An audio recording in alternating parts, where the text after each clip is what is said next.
Hey everybody, it's Mark again, and I bought this clock here a while back from Etsy. I started working on it and I got distracted and put it in this box and never did anything else with it. So it's time that I get back to it.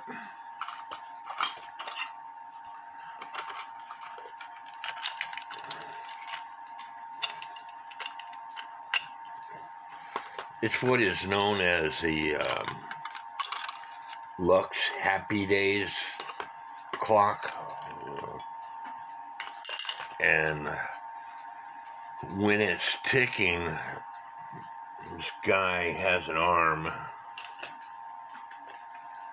They're both sitting around this barrel. And when it's ticking, this guy's arm,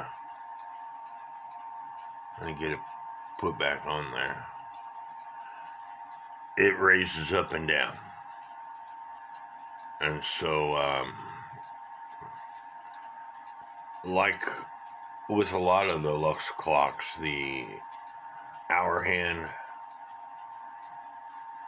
it's forced on, and I'm not going to take it off. Well, maybe this one will come off. That way I could clean up the dial.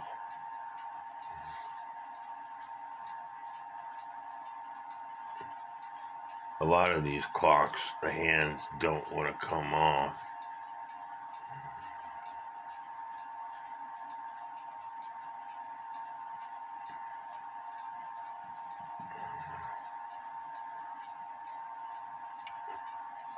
I think I'm going to just leave it.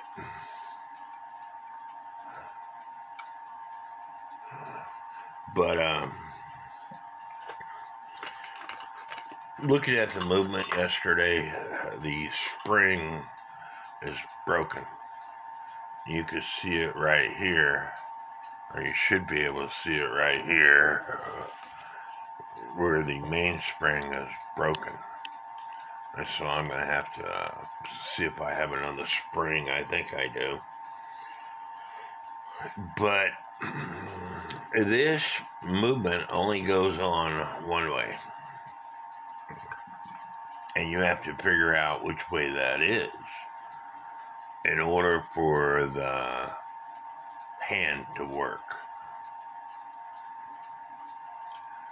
And I believe, sorry, it was this way.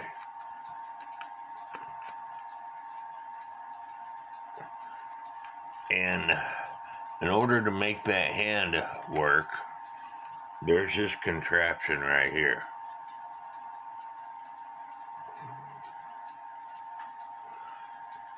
And that goes on this shaft.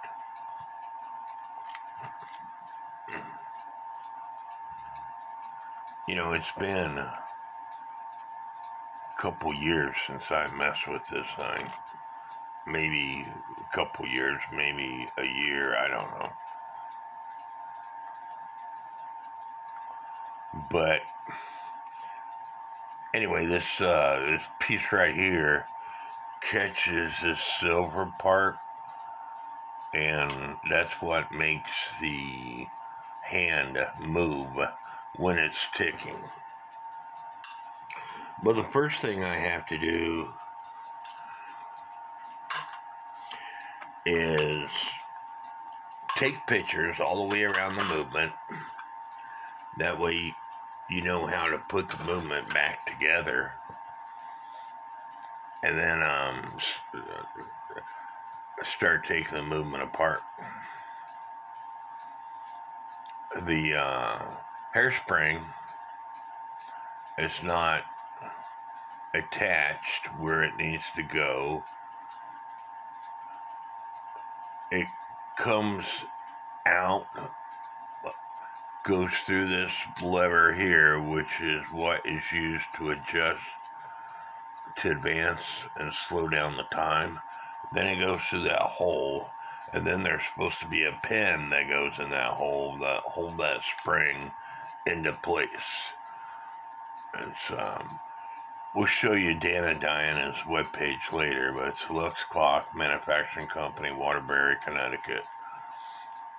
But the movement looks in really good shape other than the spring being broken.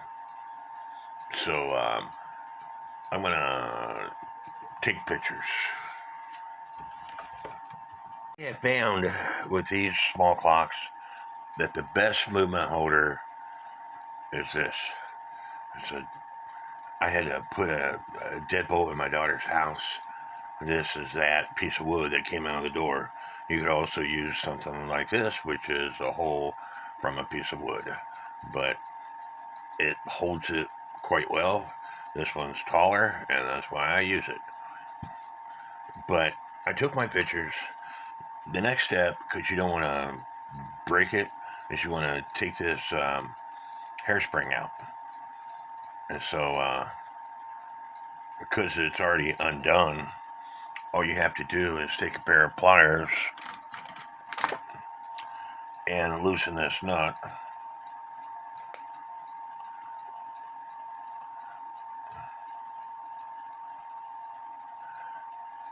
And that allows the hairspring to come out.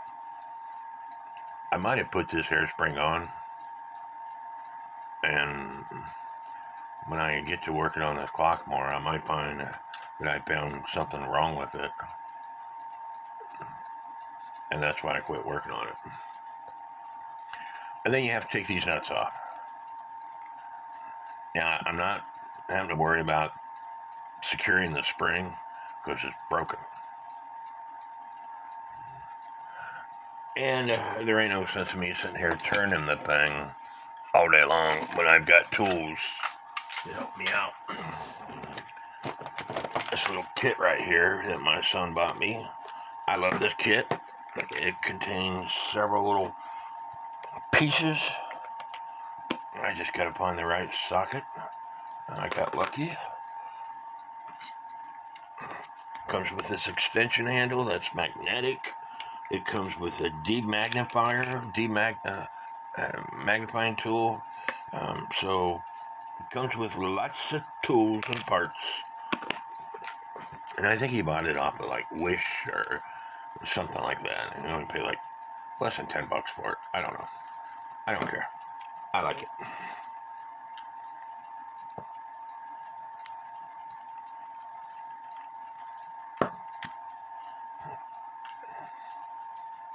The movement, like I said, it looks really clean.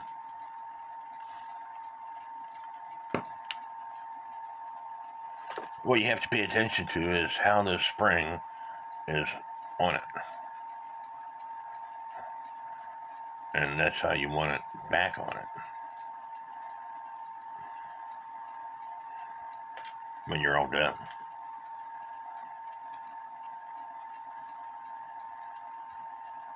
Gears are going to come out. There's still a little bit of tension on that spring, even though it's broken.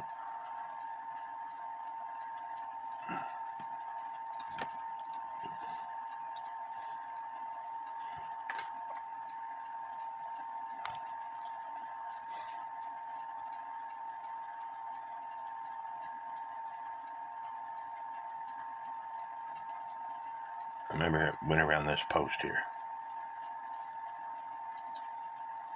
As you can see, it's broken. Now, you could do a couple of things. It's broken in several pieces. You could do a couple of things. You could order a new spring,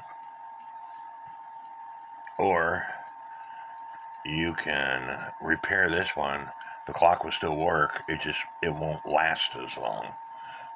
And what you would have to do is pull this piece out, this middle section, drill a hole in it so it catches this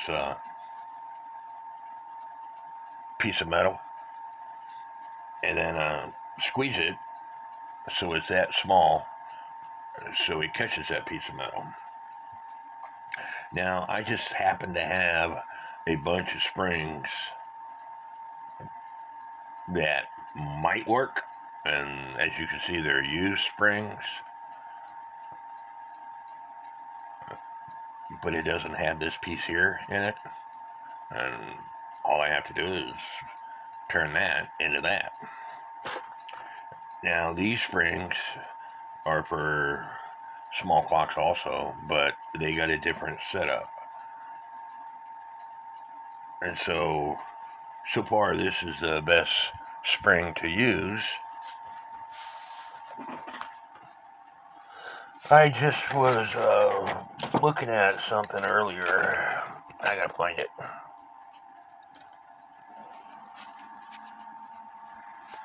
This came off a Lux pendulum clock. Well, guess what? It's the exact same spring. I mean, if you look, more than likely, it's pretty close to being the exact same movement. A little bit different, but it's the exact same spring. The way it's mounted right here. So why not take the spring off of this and put on that, and that way I can have a working clock and worry about this later. And so that's what I think I'm going to do. And I've got another video on this pendulum clock. It just so happens this housing, let me take you to them. I just worked on these yesterday. This housing is for that clock. Let's get the bird. And for that clock, exact same housing, all right? However, they made two different colors of the housing. If you looked at my video that I posted on me working on these clocks, I gave one of the clocks to my son's girlfriend. These things sell on eBay for about $45 to include shipping, give or take. But if you take that bird off and you put a Rudolph Red-Nosed Reindeer on, it changes it from $145 to $175, give or take. Same thing. Same housing. Same clock. The only thing difference is the part that's moving back and forth. So in other words, this piece right here is worth about $135. This piece right here. It's exact the same clock. You can check out my other video where I show you Dan and Diana's webpage. They made them in different colors, but it's the exact same face, exact same clock. They made them in different colors for both the bird that swings back and forth and for this deer that swings back and forth. The difference is this is valued at $135. I'm sure I could put it on eBay and sell it by itself for around $100, $135. And it's plastic. The only thing difference about that bird and this deer is that bird, what puts it on the, let me get this out.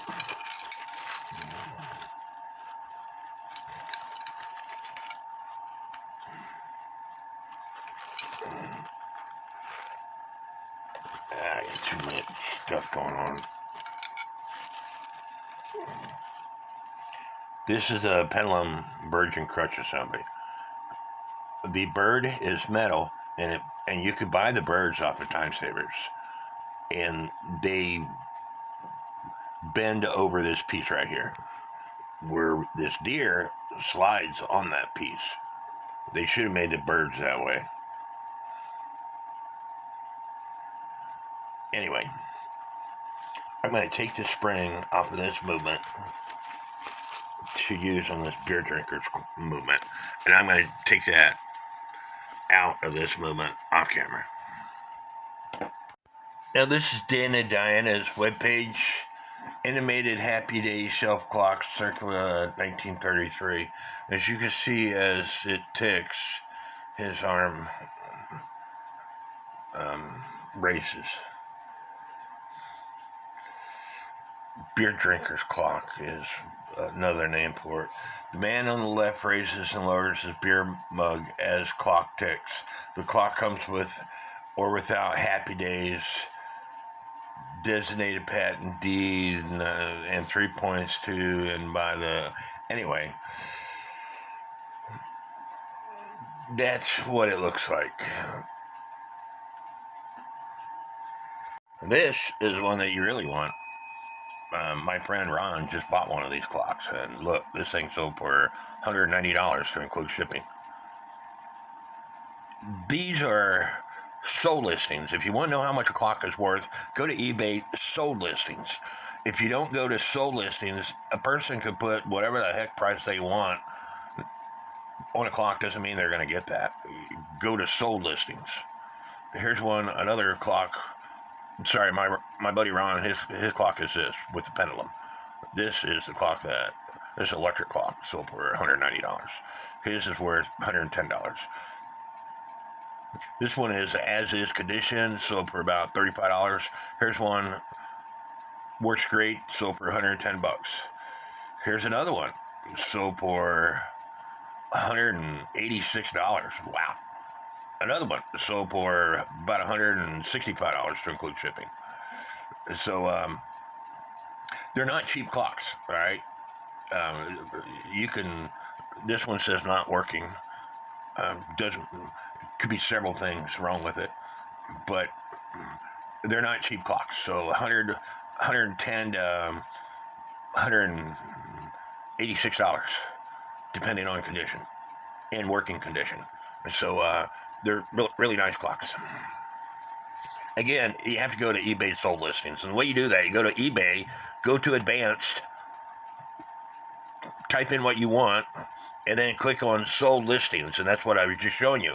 Now, if I take away sold and completed listings and say search, it's going to show me the current items that are selling on eBay. And this is where a lot of people mess up. They're like, well, there's one on eBay that is listed for $500. Well, it might be listed for $500. Doesn't mean it's going to sell for $500. There's two of them, and from what I showed you previously, they both should sell for that because you're getting two for the price of one. But anyway, make sure you go to eBay sold listings to figure out how much the current market value is on your clock. Parts are out of the cleaner, and I already did this once, but I'm going to do it again. Use this the Keystone mainspring lubricant that my good friend Cheryl sent me. Put some on a Q-tip, just start going around the spring. It not only lubricates it, but it cleans your spring. And if you sit here and take your time, you could go all the way around the spring with this Q-tip. And if you get stuck, just go the other way. But as you can see, it cleaned it and it lubricated all at the same time frame.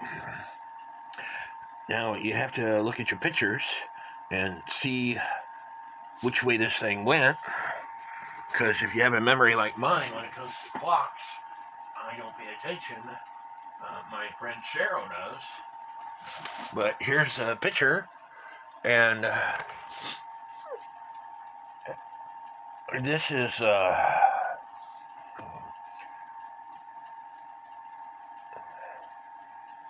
the post right here that the spring goes on. So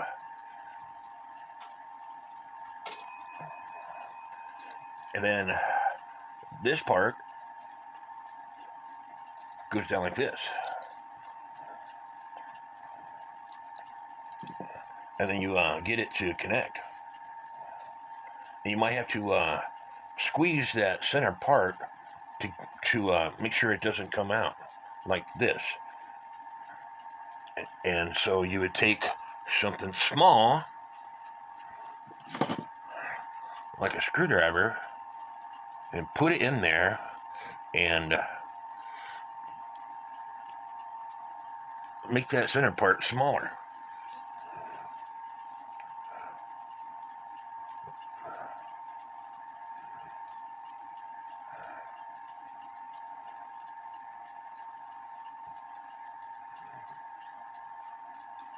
And and then try it again to see if it'll connect without coming out like that. So now I'm going to put this movement back together,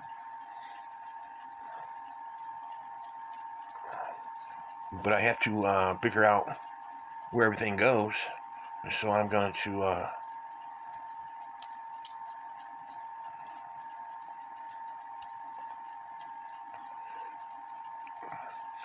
put the plates together. That way I can wind this up. And in order to do that, let me get my computer out of the way. In order to do that, you want something that will, you want the next gear that's going to connect to the spring. If I could keep all this together. You want the next gear that's going to connect to the spring, which is this gear right here.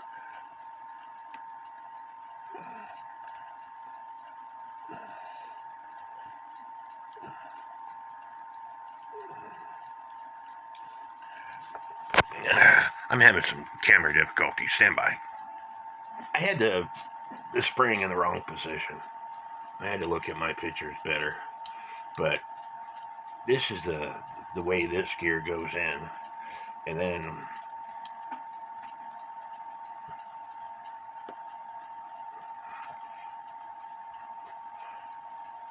this gear goes in like so.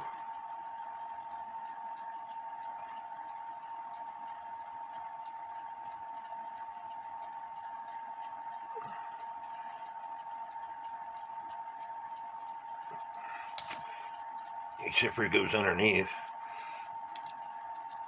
I'm trying to show y'all how you can wind up a clock spring, but I'm going to do it the easier way. I'm just going to wind this thing up in my hand and then have a zip tie readily available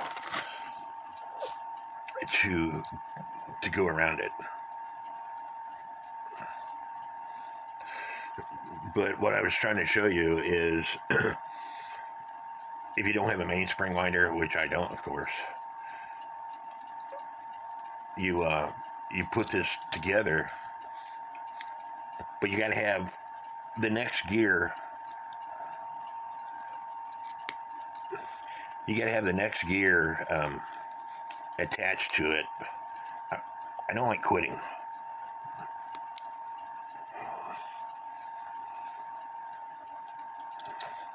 Stand by, I'm going to put it together and show you what I'm talking about. Again, every time I turn on this camera to show y'all some, sometimes, not every time, but sometimes things go wrong. So stand by. Winding this spring up was a pain in the rear because normally you can put the main gear and the wheel that goes next to it, put it in the in between the clamps, then put a screwdriver next to the wheel that goes next to it, and then wind it up. That the screwdriver prevents it from turning. But because the spring, the way this thing is made, you couldn't put the plates together because the spring was covering this hole. And when you pushed it over, it tilted this gear. So I end up putting it inside. I put it on this clamp and then slowly turn it around to get the spring in between the zip tie. Of course, I used a nail to hold the spring on, and hopefully the zip tie stays on while I put the rest of it together. But sometimes you gotta think outside the box. And in this case, I wasted several zip ties trying to get this thing wrapped up. But now I should be able to put it on and see. Now you can see that hole to where you could put these plates on, but you couldn't see that hole before because the spring was in the way. I'm just going to show you that I should be able to put the plates together now. Voila. I couldn't do that before because, like I said, the spring was in the way. In a case like this, I wish I had a third person helping me out.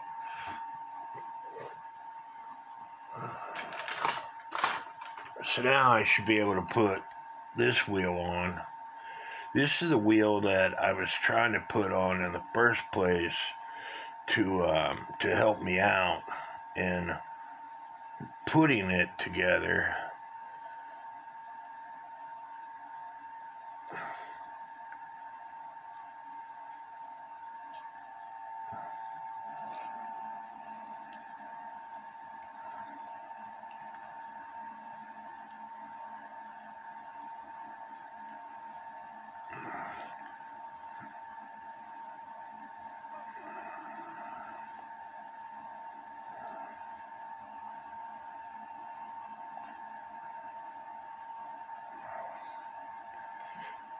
I guess they gotta go on at the same time frame.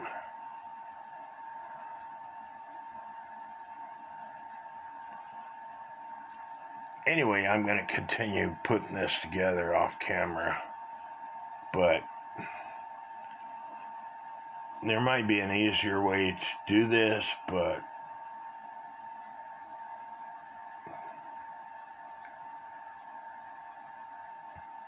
I haven't discovered it. The spring still needs to be clamped down some more because the teeth catch on this lantern pinion gear, and the spring needs to be pushed over some like that. That way it catches onto the lantern pinion gear. I might be able to push the spring over after I got this on, but like I said, it's being a pain.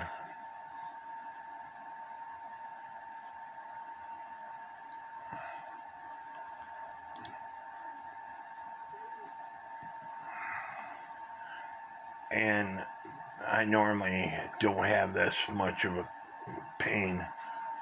There it is right there. So now I should be able to put this together and show you what I normally do to wind up the springs.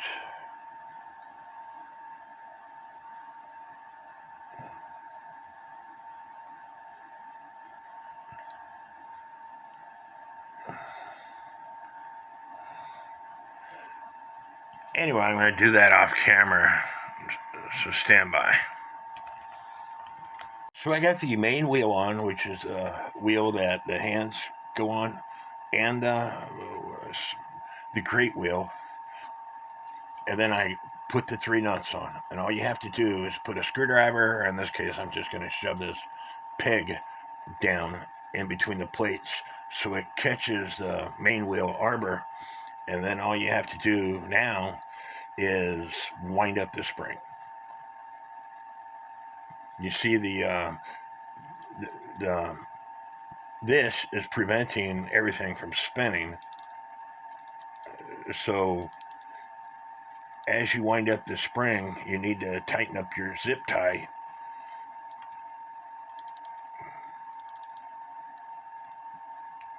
So it doesn't come on.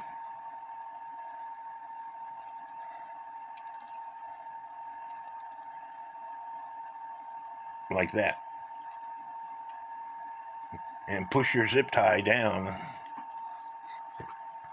over the spring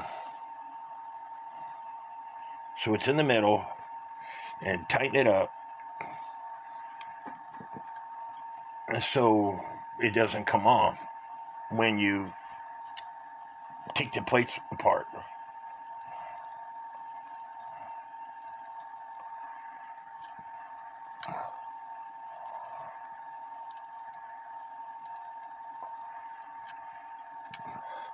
It's all the way wound up. Because now when I pull this stick out, it'll spin a little bit, but it's not going to spin that much because you got it wound up. So now I can take the key off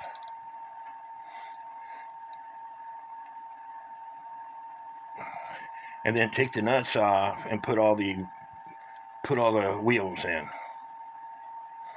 But getting this spring to wind up is not normally that hard. But in this case, like I said, the spring was pushed over and I couldn't put the plates on because the spring was on the other side of this post. And so I had to figure out a way to put the spring on initially to put the plates on to finish tightening up the spring. If I had a second person to pull in the zip tie while I was winding it up, it'd been a different story, but I didn't. So now, like I said, I could put it all together. And I'm going to do that off camera. And FYI, this piece of metal here, it's to push the spring the other way. That way the spring doesn't go toward the pivots. So when the spring unwinds, the spring goes that way.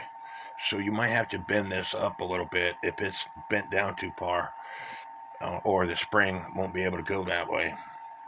And like I said, this doorknob post is a good tool to help you put the movement together.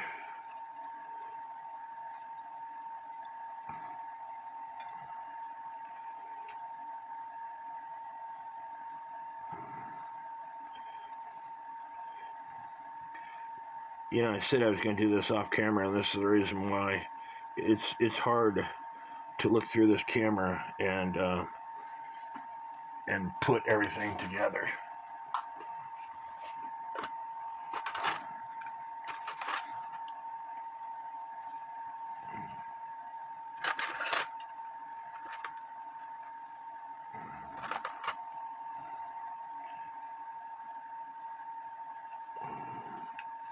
And I don't remember whether this went next or whether this went next. I think I got it going right.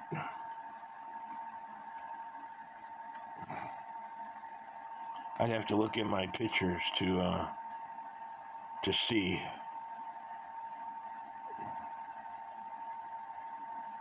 Whether I have it correct or not. I think I do.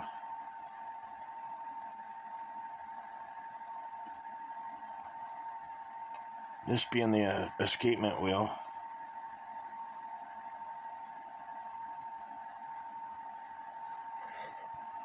And I'm going to put the top plate on and work from there. So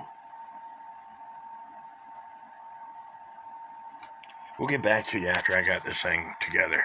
I need to put the fork assembly with pallets, and these pallets are just pieces of wire. And this fork assembly has got this top part on it to make sure it functions properly. I was able to put the first 3 wheels in, leave the nuts loose, and then I got the 4th wheel in. Now it's time for the escapement wheel.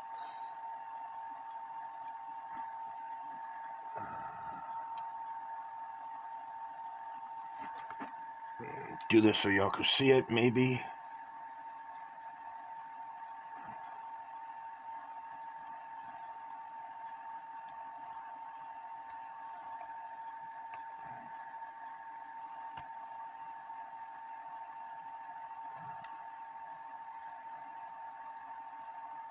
Don't ever get old. It sucks to get old because you can't see a dang thing.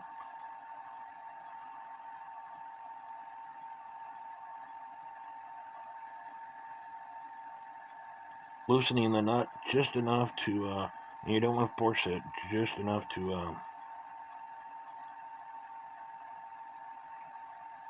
get the pallets on the plates.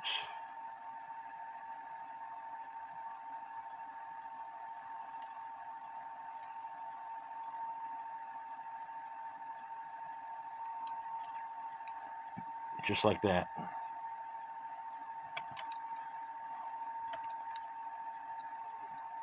And give it a test function, and it spins. Now it's time to put the pork assembly in. And again, I'm going to do that off camera, but I just wanted to show you what I was doing. It's fairly simple to put them in. You don't want to force anything with the plates semi-closed. And this is the reason why you take pictures. You want to take pictures.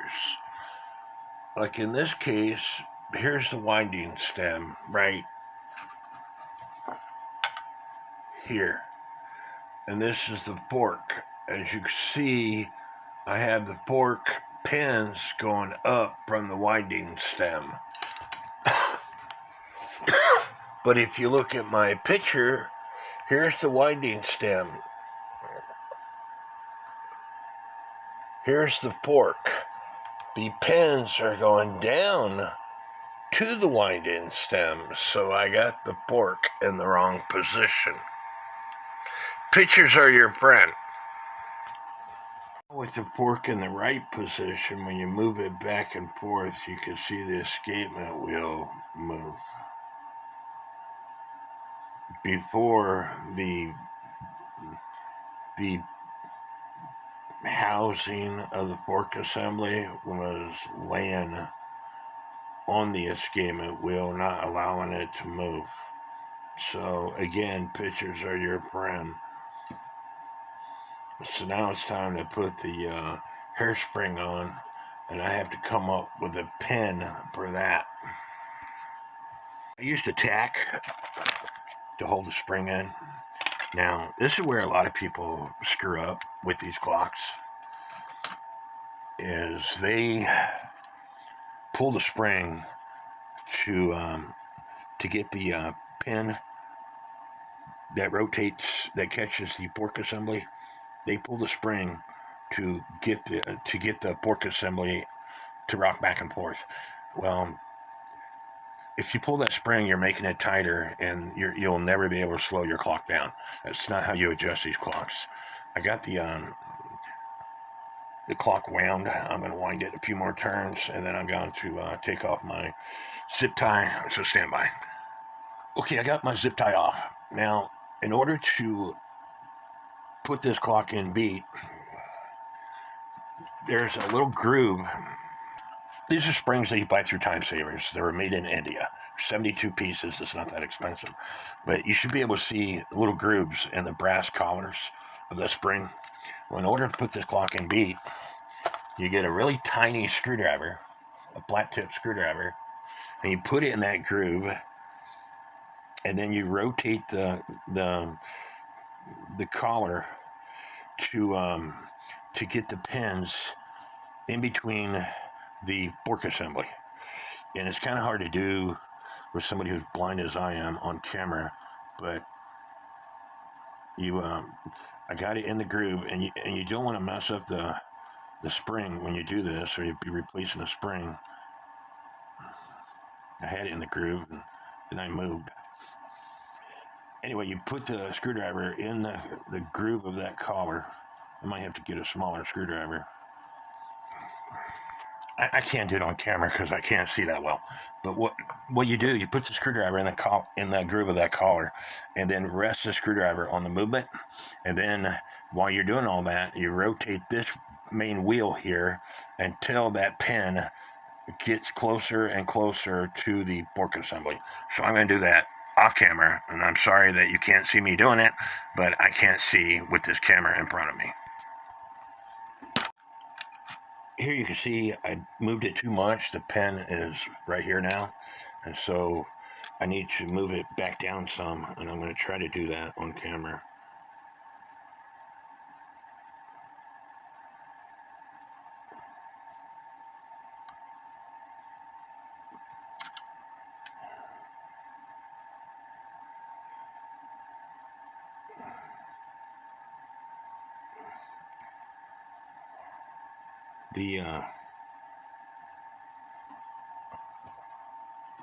The wheel is too loose. This needs to be tightened up. As you can see, it was ticking away. But anyway, the pin is too far down now because it got out of the wheel, the fork. And when I push the fork down, it should go back in place now. But again, it's too far down because it went underneath the wheel. So I need to bring it up just a little bit.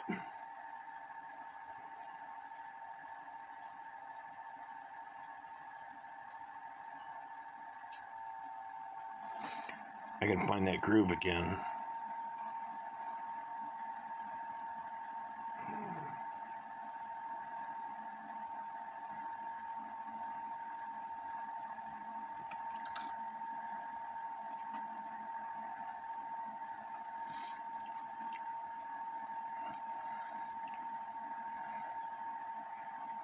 But anyway, that's what you have to do to get it in beat.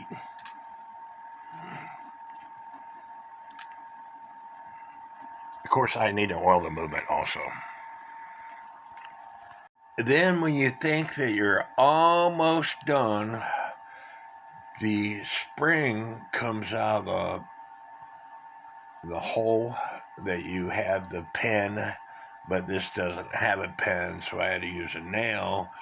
And then after you put the spring all the way back through, feed it through the advanced slow system, and then through the hole and put a nail or pin in it, you find out that the spring is no longer attached to the arbor, so you got to start all over again. Time to take a break. You see the spring is no longer connected to the collar.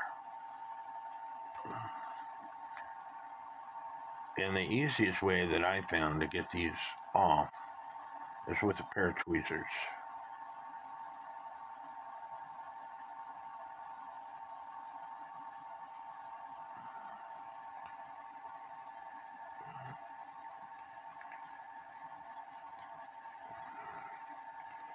You see the collar separated from the spring. But 72 pieces, find one that will work.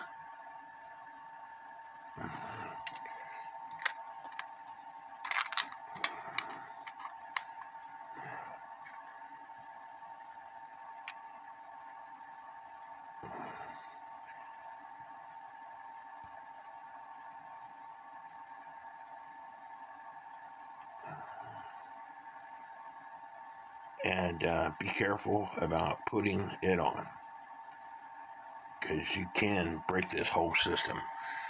So I'm going to put it on off camera. It wasn't as difficult as you might think to put it on using this wooden piece. I just put the spring in the beginning and then just push down and slid right on. Whether it's in the right spot or not, I don't know, but I'm going to put it back into the clock and start all into the movement and start all over again. I took it back off and I put it back on, but I wanted this slot to be in the same position. I wanted the slot. This is the slot that you put the screwdriver in.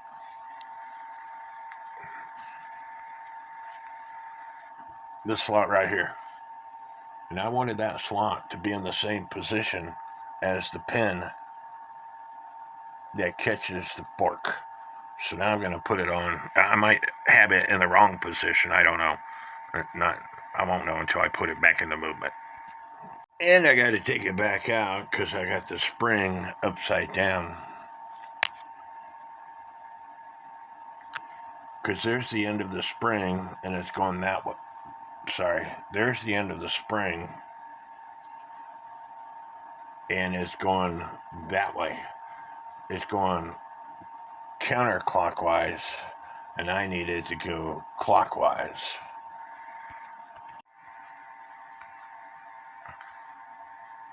Like I said, currently it's going counterclockwise because right here is the end of the spring, and I needed it to go clockwise.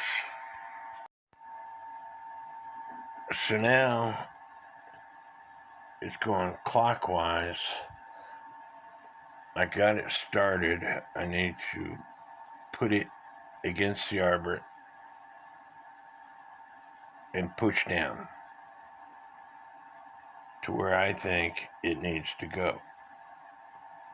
And I'm gonna try that.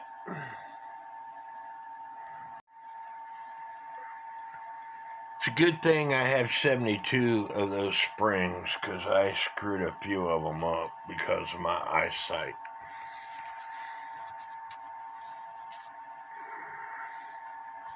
But it's ticking away.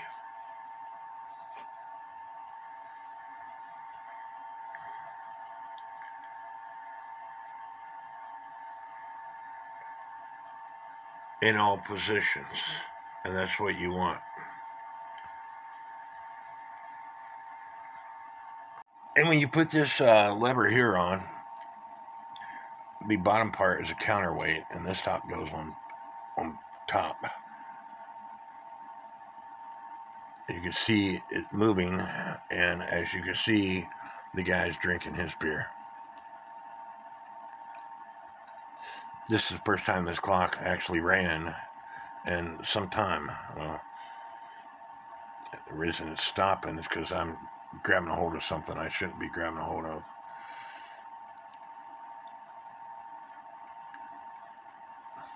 The paper dial's got a few tears on it, but other than that, the clock seems to be running.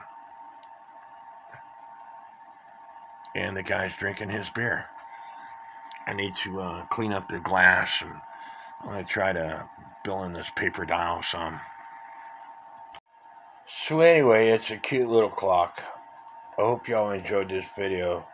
Don't forget to subscribe to not only my channel, but to all the other channels mentioned. And may God bless each and every one of you.